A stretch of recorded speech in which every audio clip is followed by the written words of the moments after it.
Welcome to the first episode of the Star Trek Universe podcast.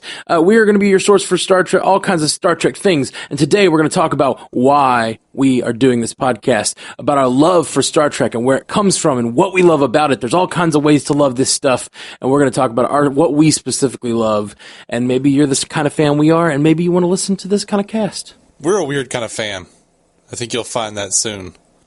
Yeah, I think every fan is weird in their own way, you know.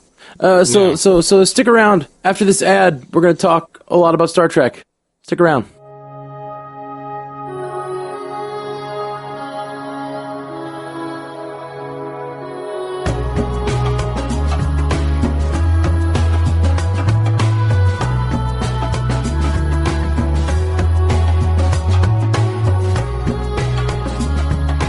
Welcome to the Star Trek Universe podcast. My name is Matthew Carroll. I'm David C. Robertson. David C. Robertson, my oldest friend. How are you? I'm good. We'll say that.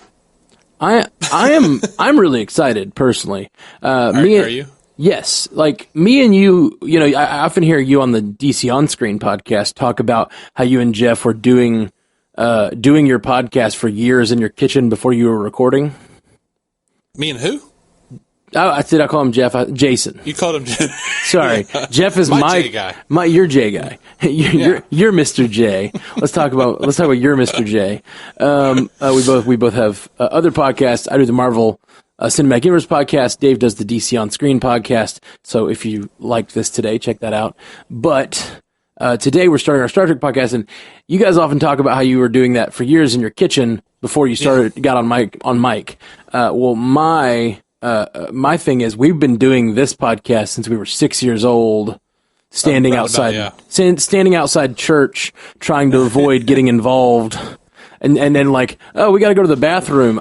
Yeah, we just stood outside and talked about Star Trek for hours. Like it was, they'd be having like business meetings and stuff in church, and we were 6 years old talking all about what Geordi LaForge was doing.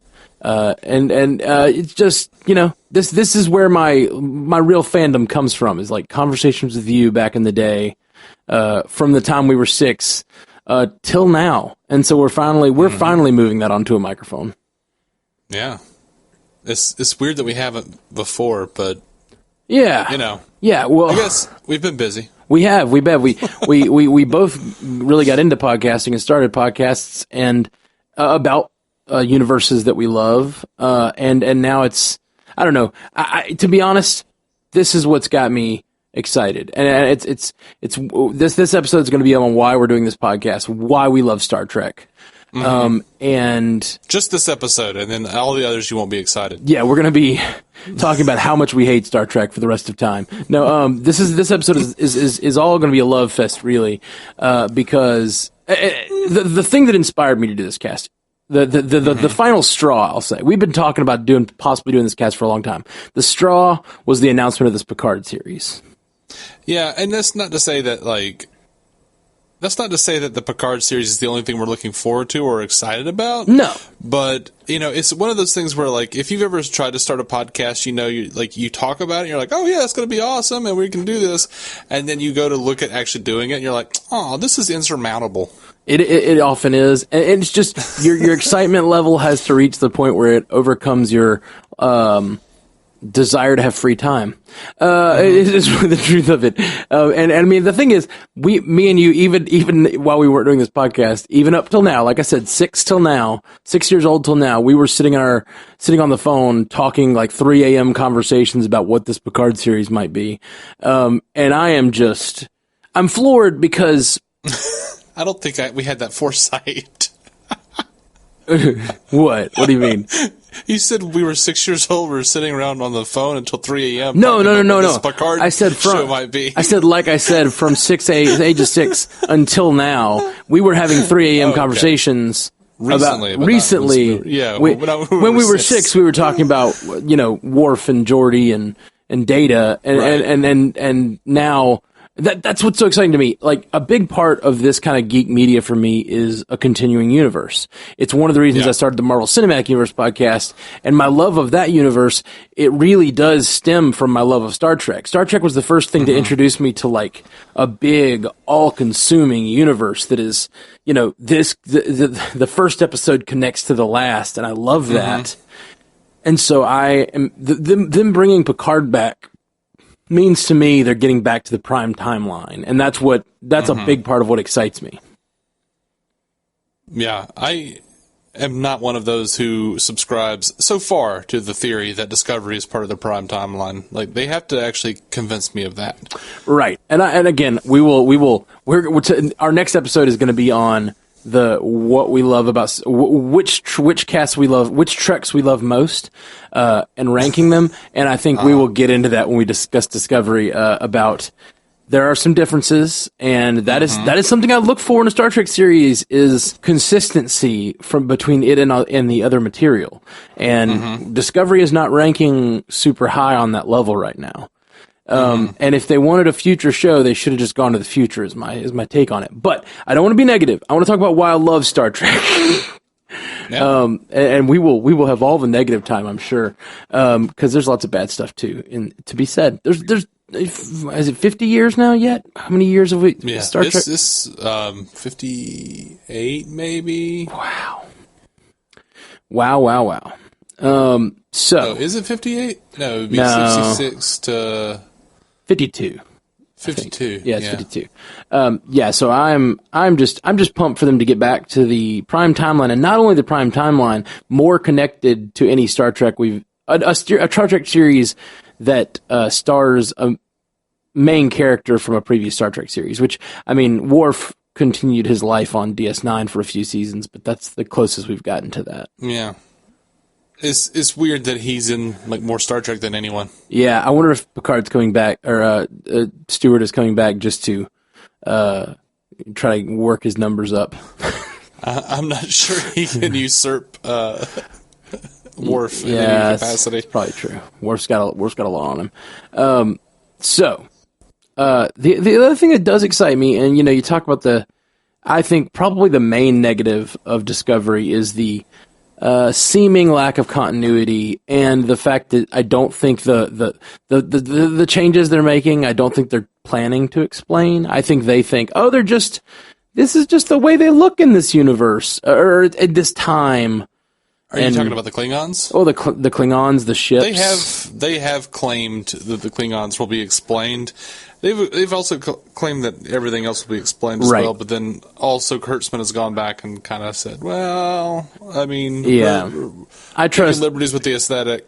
I don't trust Kurtzman to explain things. I don't either. Like I've seen enough of his stuff that I don't expect explanations.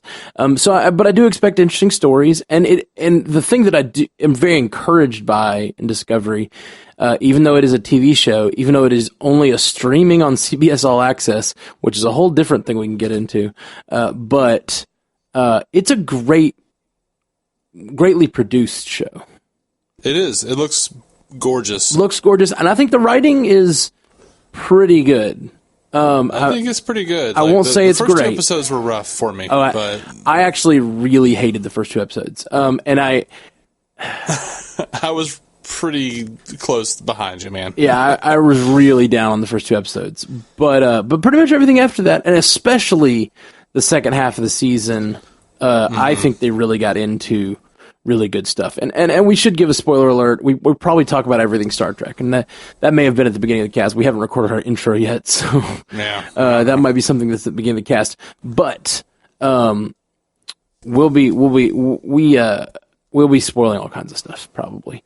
But once they got into the spoiler alert, dark universe, mirror universe, it really took off for me. I thought it was really good.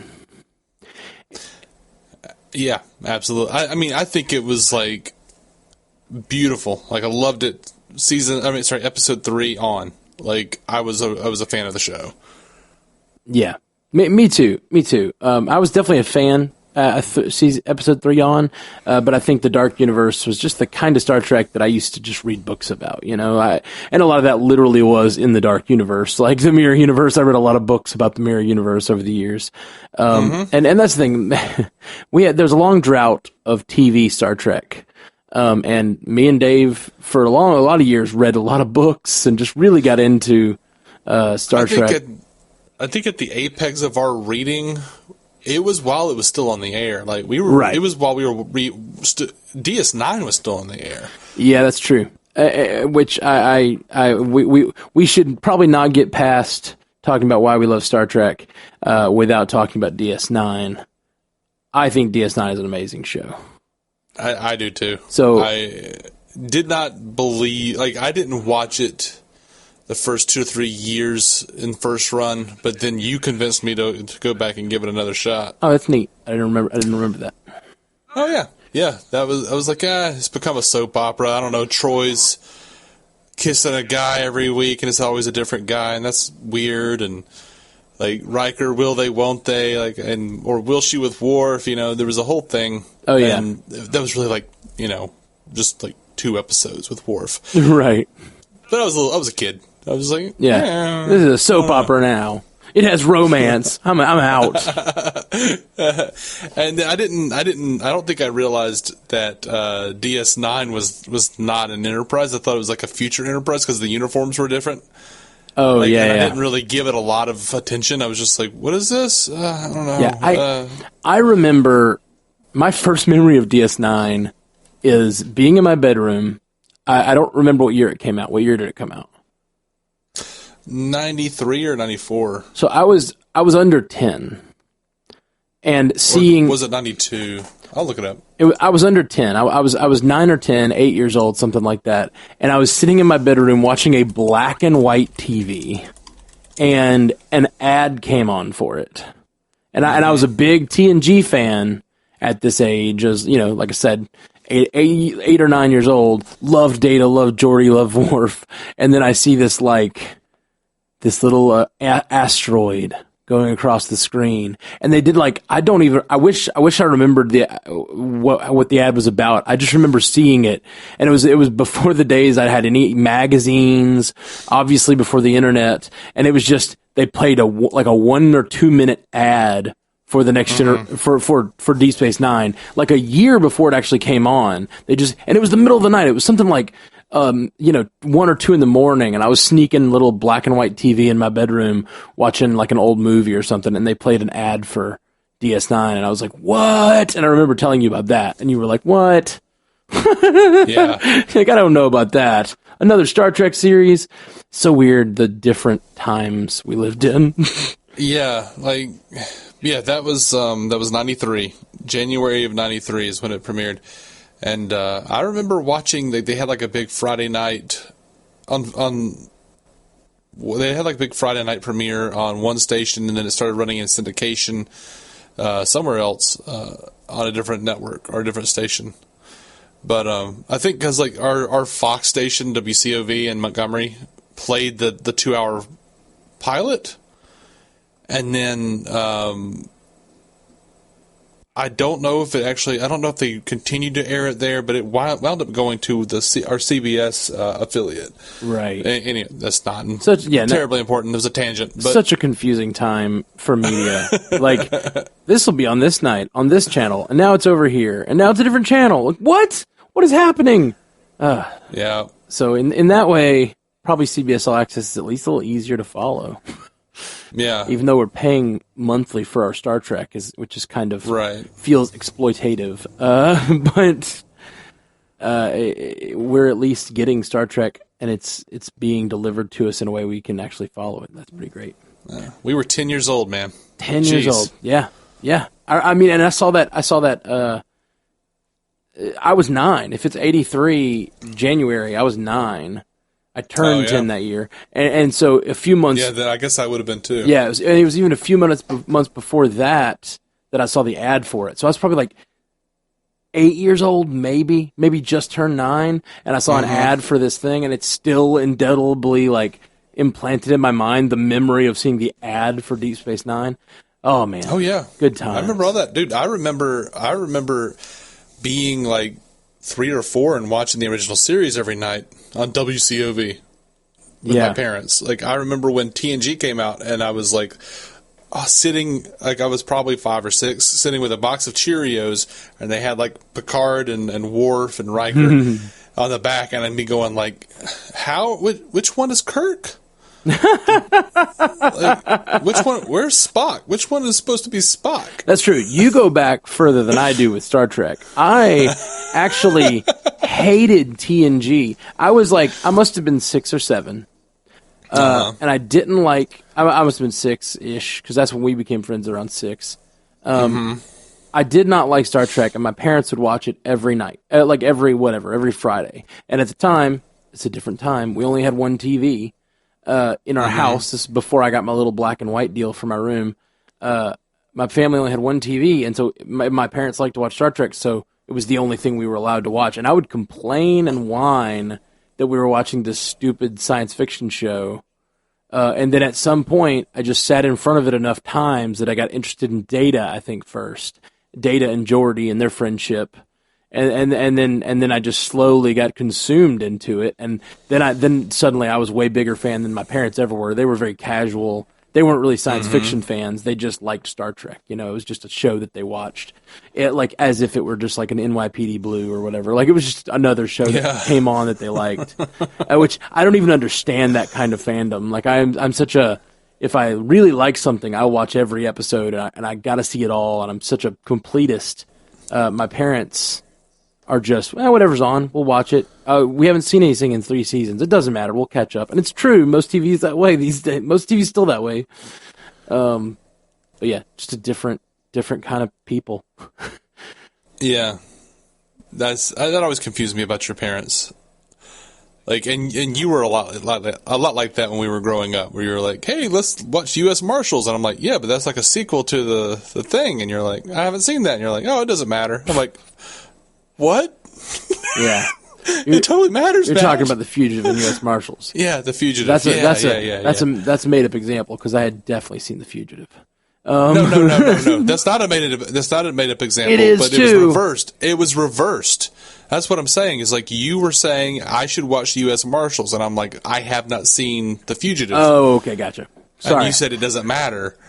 And I was like, it has to matter. I would still maintain that today, which is funny. Given my love of there's certain things that I feel like I have to watch every episode of, and that's most things that I really care about.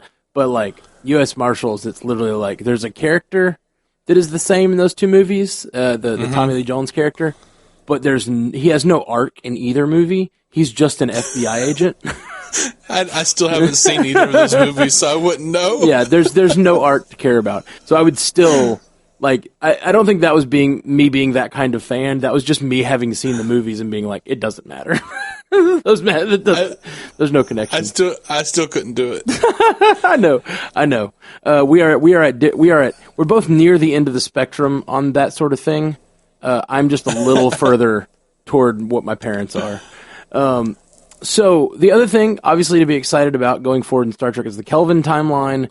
There's a lot of Hollywood Reporter type stuff happening with the Kelvin timeline, where these actors are in or out. I don't know what's going to happen there. To be honest, I like the Kelvin timeline. I've enjoyed the movies, but it just still never really felt like Star Trek to me. There are elements of it that I want it to be. You know, like, I really enjoy, like, a lot of the dynamic shots, and I think that, if anything, the most valuable thing the Kelvin timeline has brought to us is an urgency in the pacing and some of the dynamic shots for the ships itself. Like, they've kind of recreated how these ships should be presented. Right. Because I think one of the big problems is, like, from the original series on through to the end of Enterprise, they pretty much just use the same shots over and over, the same types of shots for these ships over and over again. Like, the original series kind of invented that wheel, and no one changed it. So, and that's, well, I think they did. I mean, if you look at the evolution of it, In the original series, it is mostly static shots. Now, when you get into DS9 particularly, some in TNG, a little bit of like sort of that happens.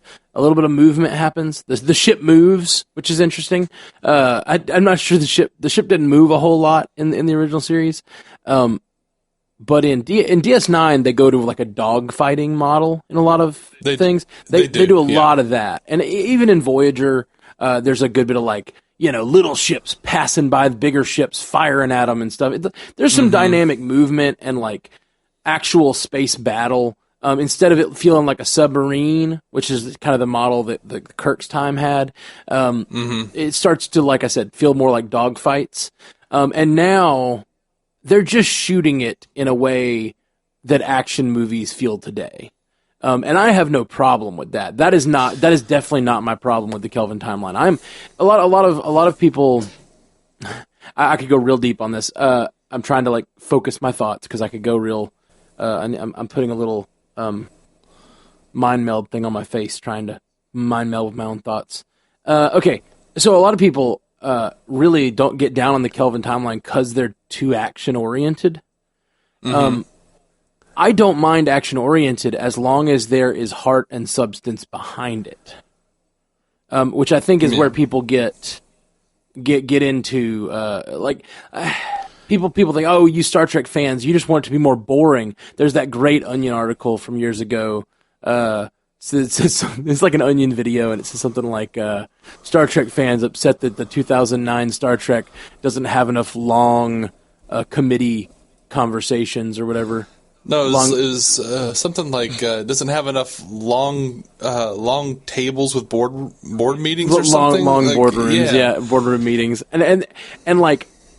I do enjoy a good board meeting. Don't get me wrong. People are always telling me, show don't tell. Like, that's the whole TV thing. I love a good telling sometimes, if it's told well. One of my favorite scenes in cinema is Doc Brown explaining time travel to Marty. In number 2, and he's explaining the split timelines. I love that shit. That is my shit. I enjoy that, but I didn't like that scene because I felt like it broke the previous movie. Right. I'm with you. I'm with you on that. But actually, and I don't even just mean that. I mean like every scene where Doc Brown explains anything to Marty is always a very telly scene. Yeah. The architect scene is the best scene out of The Matrix for me. I agree. I was going to bring that one up, but it's a lot more divisive. I was trying to get people listening to this on our sides. No. We don't want to start strong. No, I agree with you. And then, like, suddenly we start, like, we show who we are, and then we start losing people. This is who we are. I'm happy to discuss the architect. I'm just going to come out and say it. I like The Matrix 2 and 3. I do too. I do. I think they're great movies. I don't think they're as mind-blowing as Matrix 1. Matrix 1 is so incredibly innovative and interesting, and it brought the idea of living in a simulation to an entire generation, and it blew my mind. Love it. But Matrix 2 and 3 are great movies. Like they do different things. If I left all the substance off the table, I would watch those movies just for the fight scenes. But the substance and all the philosophy they try to dive into, and they're being a little high-minded, but man, I love it. I love that they're challenging the form and trying to get more interesting with it. And I think probably the first one is the best. But I still really like 2 and 3. But that architect scene, everyone made fun of it, and they were like, there's just a long scene of exposition where they're just explaining, and I'm like, no, it was a beautiful scene where this guy's explaining the. I love it. I love that scene. Yeah. I love the architect scene.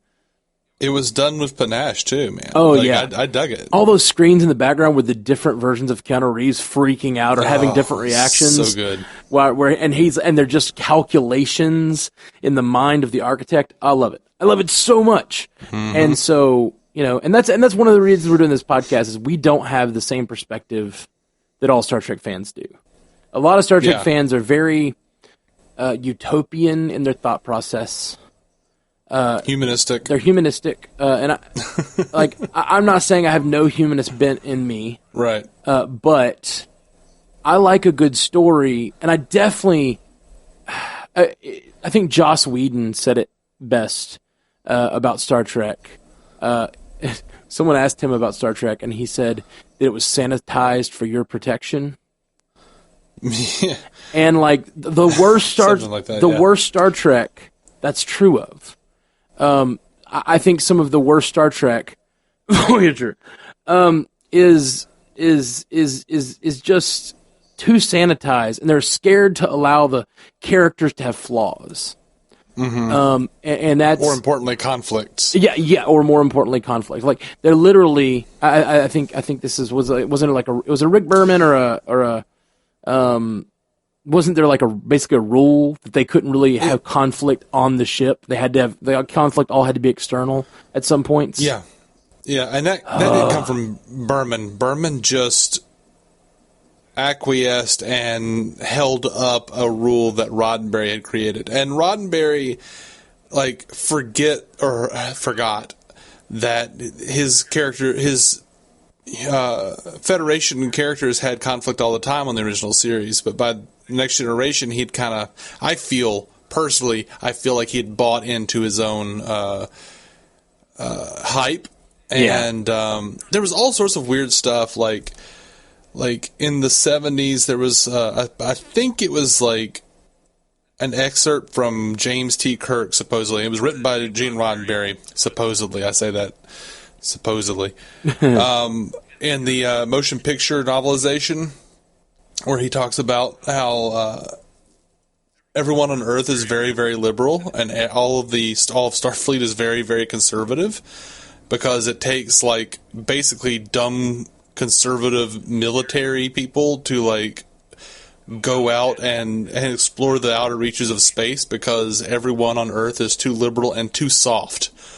Like, so basically, he changed his politics over the years. He changed his politics in certain aspects, and then also did a lot of cocaine. Right, and it just got into the Hollywood culture. And I think the best Star Trek is presenting both. Like, I think that in many ways, and they're not. It definitely doesn't always break down on like a liberal versus a conservative ideal. It breaks down in many ways, the original series at least, on an emotions versus logic.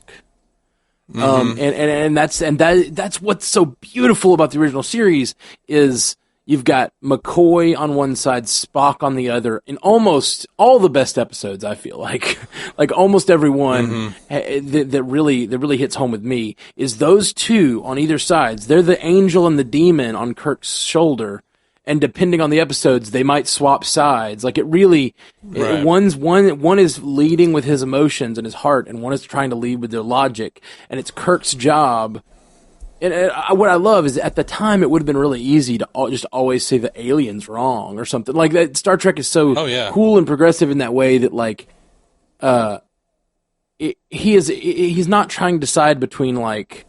They don't treat Spock as an other in that show. He although they do, they make jokes that treat him as the other. But like the logic he is having is often bringing them to the point they need to get to. Yeah. And it's Kirk's job. And third way thinking is a whole thing that's very important to that show. Like he is thinking of his own way out of the situation. Like you present me with two options. Well, I'm going to come up with a third option that will appease both the logic and emotions in this situation, you know? And that's often what life needs. Like you just, often life needs you to think about things more. Like you'd see two options in front of you. Often it's not either of the options isn't the right way to go. It's going to be some form of, you know, a compromise, or some form that you haven't even thought of that reaches everyone, you know.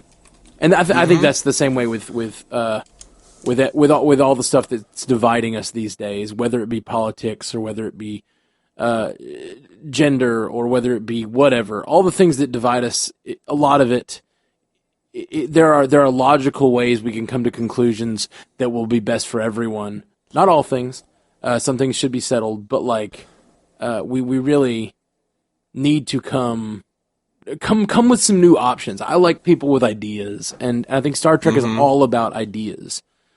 And like the original series, like I really love science fiction. I feel like the original series in DS9 did this really well, where they would present both sides of an argument, yes, and kind of like even leave it ambiguous as to what the real correct answer should have been, because it was designed to make us think. There was an episode of The Next Generation that got a lot of heat because it's like they go and there's a I can't remember the name of it, but they find this asteroid and there are people living inside of it, and these people have like weeded out all genetic imperfections. And the irony of the episode is that Geordi is the one who saves them, and Geordi sort of casually brings up the fact that, like, it's kind of ironic because, I'm a blind man, and and if I were born in your society, you would have killed me. And the blind man is saving your entire world. And that took a lot of flack for being a pro-life stance that Star Trek was taking. Mm-hmm. And, the writers and Rick Berman came out and very ardently stated, like, we wouldn't, there's no one on this show is pro-life. We're all pro-choice. And just that was an oversight. We didn't mean to say that.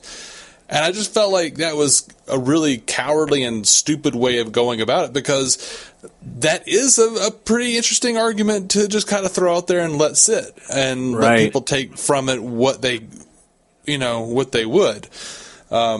Right. The episode obviously doesn't have anything with, like, no one comes out and says, I'm Rick Berman.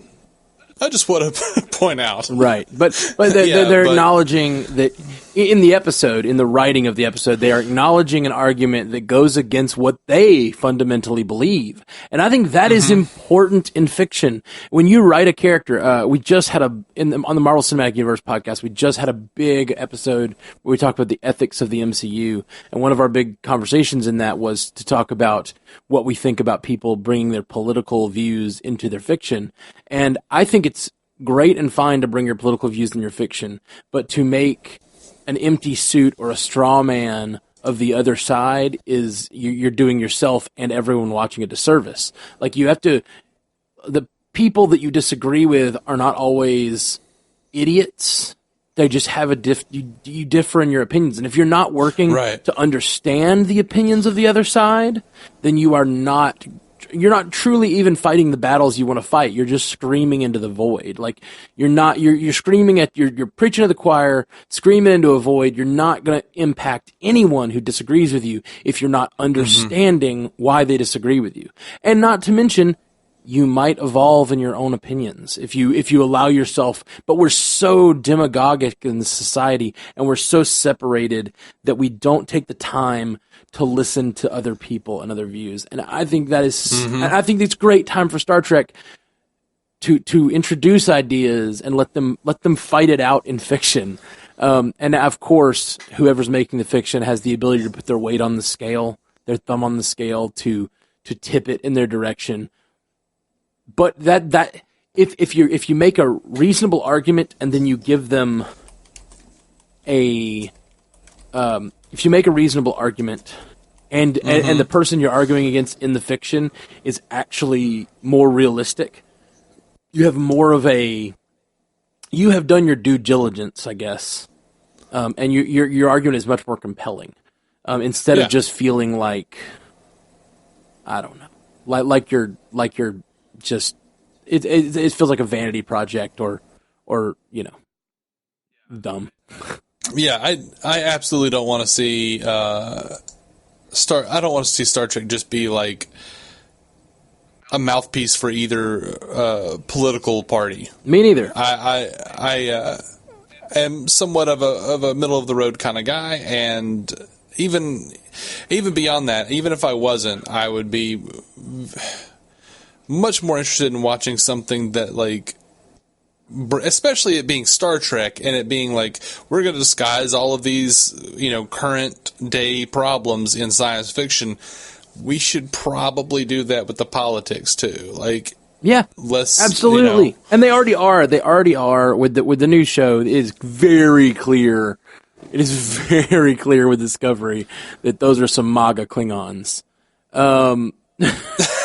Like, I didn't know if they were like MAGA Klingons or if they were like what, Westboro Baptist Church or something. No, I think based on the kind of production and the kind of politics of Hollywood, I think they're going straight up with like, those Klingons are those are all the right wing. Like that's and they are saying that like a small sect within the right wing, which is this small sect of Klingons, has gained power and is influencing the Klingon Empire in a way that is creating war on their beautiful utopian society. And I think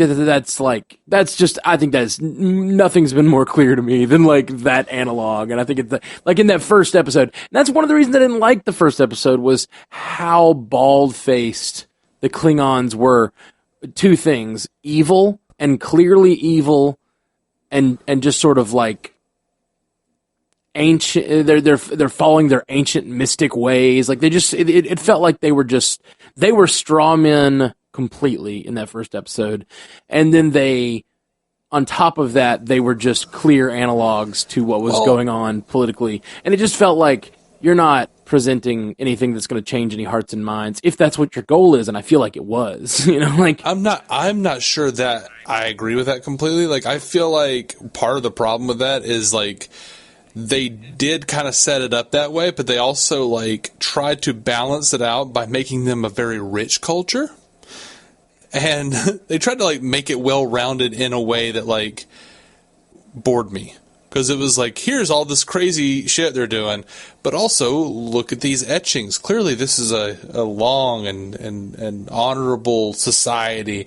Look at this, right. These tapestries. Look at how we're not having them speak, English at all. Yeah. They're all like very long, carefully worded Klingon speeches. Oh yeah, they made the Klingons sound intelligent. They tried really hard to make them seem like they also, to me, it made them sound like this tribal warrior race, which is what they are in the original. Text. I don't want them to change the fact that the Klingons are a tribal warrior race. That's what they are. I think it's interesting to have that go up against a fully developed tribal warrior race is interesting. Like that it made it to that level without ever like that kind of the ideal of Star Trek, the utopia of it all is that we're all going to eventually come together and agree perfectly on a government and a way of sharing all of the world's all of the universe's wealth, and we're going to have this sort of utopia, and that's great. I think that is wonderful.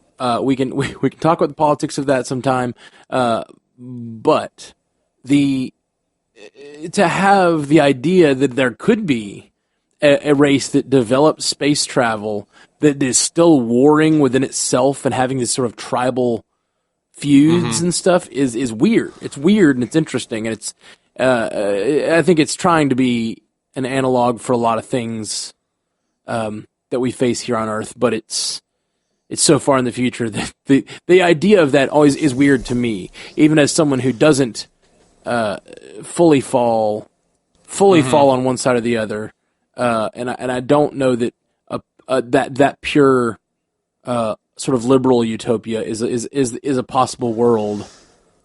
See, I don't think it was possible in Star Trek. Like they claim it was, but if you look at the canon. And that's going to be a dirty word on this show, probably for the fans anyway. But canon's going to be a dirty word? Yeah, I mean, it's not for us. The people are going to listen to the show and be like, God, stop talking about canon. Oh, if they don't want to talk about canon, this is probably not the show for them. Like, no, we are going to get into canon. That's having a canon is one of the, and as I said it, one of the first things I said in this cast was having a consistent universe is one of the most important things to me in any fiction. And like just, and then that goes for having your characters be consistent. If you're going to be a show like NYPD Blue or whatever, I keep using that as an explanation, and I don't think I've ever seen an episode of NYPD Blue. Just like those, I know I haven't. cop procedurals. Like, if I'm going to like that show, I'm probably not, period. Probably not going to watch it. But you got to have consistency of characters, and, like, you can't have someone die one episode and they're just back for no reason the next. Like, you got to have consistency. But when you're if you're going to try to make an expansive world like Star Trek or Star Wars or Marvel or DC, you got to have this consistent through line if it's all going to be one universe. It's got to be consistency. And, I mean, but, there are mistakes, but you... You look at the Balance of Terror when we have a bridge officer whose grandfather was killed by a Romulan, and they realize for the first time the Romulans look like the Vulcans. So this dude starts being a complete dick to Spock, and he's a bridge officer, human Federation Starfleet bridge officer. Yeah, and Kirk has to say, can it, dude, or you're going to your quarters. There's no room for prejudice on the bridge. Yeah. And I know that... I wish I'd known that. I wish I'd known that line, there's no room for prejudice on the bridge, a couple weeks ago, and I'll tell you why in a minute. Go ahead. But yeah, I know it leaves a lot of... it leaves a bad taste in a lot of people's mouths. Star Trek VI, The Undiscovered Country. Kirk being prejudiced. Scotty being prejudiced. Yeah, that's actually one of the things. I love it. One of the other straws that broke the camel's back for me was I listen to a lot of Star Trek podcasts. I do. I love Star Trek. I love podcasts, and I love to listen to everything. And one of the things that always makes me want to start them is when I listen to podcasts and I want to scream at them. Like, I'm like, I need to talk to you. And it's not enough to write a message on a message board. Like, I need to have this conversation myself. And I had someone, there was a cast recently that was talking about Star Trek VI. And they kept talking about how, how this wouldn't work today because the crew was being so dismissive of the Klingons. And, like, I think McCoy says something like, they say only the top of the line models can talk. That wasn't McCoy though. It was that was literally two guys, like ensigns, I think, or crewmen. Oh, okay. Who were proven to be like racist assholes at the end of the episode, at the end of the movie. Interesting. And co-conspired with Valeris to kill the Chancellor. See, this is me. I haven't seen the movie in a few years, but I was completely listening to that podcast, and that's what they said. It was McCoy? But anyway, they do make they make a number of sort of like racist comments about the Klingons in that movie, and the point being is that they're overcoming their racism, and so to overcome racism, to tell a story about overcoming racism, you make your character that you're following and loving have flaws. And maybe not full-on racism, like those two cadets or whatever they are. But make them have flaws that they can overcome. And making Star Trek so sterilized where you don't have flaws is a problem. And I don't want to see them do that. And I don't think they are. I think Discovery... has already, we've already had characters with some flaws, but I definitely would like to see more of that. More problems for them to actually overcome, and darkness can be in your main crew, and they don't always have to be right. The Klingons can turn out to be right, like about some things on some issues, and I miss that about Star Trek, and I want that to happen more on the Star Trek coming forward, and we've got so much to talk about. I'm so excited, Dave. This has been a really good, fun first episode. For me, I'm just enjoying talking about Star Trek. I've obviously have been pinned up and ready to talk about it for a while, and this is really exciting. So this is our first episode. We'll be back, and there's lots to talk about because not only do we have what's coming, which is Discovery in like January. Is that right? Yeah, and we've got short treks. We've got short treks that we can talk about. We'll probably do a cast on the Tilly one, which is already out and we've already seen. We'll probably have that up fairly soon, after our couple intro episodes that we're going to drop. Then we got short treks, we got the new Picard series, we got the Kelvin stuff that might still be happening, and who Tarantino Trek, right? That Tarantino Trek, is that happening? It might be. It might be a Tarantino Trek movie. I don't know how I feel about that. every couple of weeks I just see Carl, it's like a headline that says Carl Urban still doesn't know. And I'm like, why do you keep going to Carl Urban? Like, why is he the only one talking to any of you? Carl Urban needs, Carl Urban, a lot of the other ones have other series they're worrying about. Carl Urban's like, I guess I just talk about Star Trek more. Anyway, we'll be back very soon with more episodes. I think our next episode is going to be on ranking our favorite live action series. And I am excited about that one because it's just going to give us a reason to dive into all the series and talk about, specifically like why we like each one and what we do and don't like and rank them. That way we kind of get to the point of what kind of fans we are. Because one of the things about these Star Trek podcasts, there's a lot of people, I feel like podcaster, there is a Venn diagram for the number of podcasters and the number of Star Trek fans, and I feel like there's a lot of crossover in that Venn diagram, just because of the kind of nerds we are. That kind of, it's really funny actually. I went to school for audio engineering. You probably can't tell by how this sounds, but I went to school for audio engineering, and almost every studio I went and worked in had a Star Trek picture on the console. And literally, I think that just like a lot of people that go into audio engineering just like the big boards because it makes them feel like they're on Star Trek. I know it's partially that for me. There's at least a little bit of me that loves to sit behind a big board and be like, I'm going to push this fader up and hear that. Yeah. Anyway. You know, when I lived with Jason, we basically wired some of our lights with toggle switches. Oh, that's awesome. That's just because of Star Trek. That's great. That's really great. Yeah, I've been wanting to get one of those voice command boxes, like a Google. I won't say the names of them, but the Google and the Amazon and the whatever have their different voice command boxes these days. And the minute they come out with one that uses isn't it Majel Roddenberry? Yeah, Majel Barrett. Majel Barrett, that's right.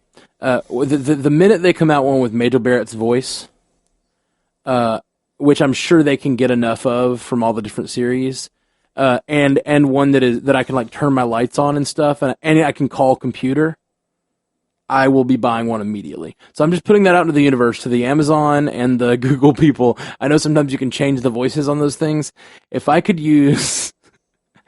speak to Majel Barrett's voice and say computer on screen, and it like sends my YouTube to my TV, I would be. I'd be in for that. I will spend a few $100s to buy that. That would probably be a pretty lengthy task of creating that, just because there's a finite amount of what she has said, and she passed away a few years ago. So right, you might have to get a voice-alike actress to do some of it or something like that. But it's doable, man. They can copy so many voices these days. She was on. I bet she's been on more episodes than Worf. She was absolutely. But you know what?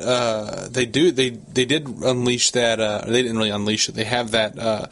It's basically Photoshop for audio, where you can just like take a sample of someone's voice and record yourself and change your own voice to sound like that person's. Yes, I've heard of that, which is awesome. And that's what I'm saying. Like, the technology exists. We have the technology. We can rebuild her. That sounds so awful somehow. It does, but it was a $6 Million Man reference, and I had to do it. I know. I knew what it was. It was too perfect of a reference to not say the whole thing. It did sound a little bad since she's no longer with us. This episode is dedicated to Majel Barrett. Thanks for listening, everybody. Live long and prosper. Bye. To reach out to us, hit us up at StarTrekUcast.com, at StarTrekUcast on Twitter, Star Trek Universe Podcast on Instagram and Facebook. Just search for us there, or send us a message at StarTrekUcast@gmail.com. If you'd like to hear more from David C. Robertson, check out the DC On Screen podcast or maladjusted.tv. And if you want to hear more from Matthew Carroll, that's me, check out the Marvel Cinematic Universe podcast, or go listen to my music at MatthewCarrollmusic.com or anywhere you get music.